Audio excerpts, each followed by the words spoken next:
आपलं नाव काय आणि ही जी प्रयोग केला आपण कोंबड्याला दारू पाजण्याचा तो कसा सुचला आणि कोणी सुचवला काय कारण होतं? कोंबडी पालन हा पारंपरिक व्यवसाय आहे आमचा आणि बरेच दिवसापासून आहे. त्यामुळं करतो. चांगला व्यवसाय हा. शेतीला जोडधंदा म्हणून चांगला व्यवसाय हा. हा दारू का पाजताय पण यांना? दारू पाजलं म्हणजे कोंबड्याला डोस दिल्याप्रमाणे आहे. एक 2-3 एक महिन्यातून 2 वेळा जर दिला डोस तरी कोंबड्याला कुठला आजार होत नाही. त्यामुळे दारू पाजतो कोंबड्याला आणि आम्ही. दारू पाजायला कोणी सुचवलं कसं सुचलं काय? वयस्कर व्यक्तीनं सांगितलं काय की बाबा दारू पाजल्यावर कोंबड्याशीला आजार येत नाही.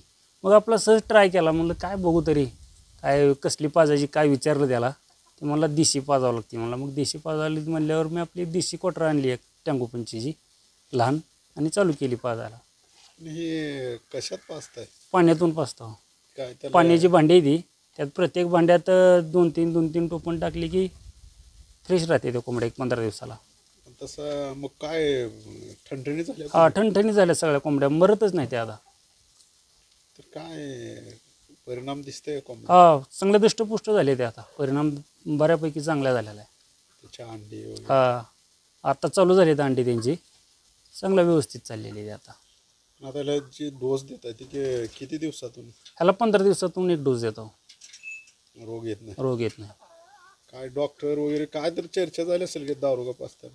नाही चर्चा म्हणजे त्या वयस्कर माणसानं सांगितल्यापासूनच आम्ही दारू पाजतो. नाही तर त्याच्या अगोदर एवढं काय मरत होत्या कोंबड्या त्याच्या अगोदर म्हणून हे केलं आपण. पण आता व्यवस्थित आहे ते. आता वाढवायचे ते आणखी.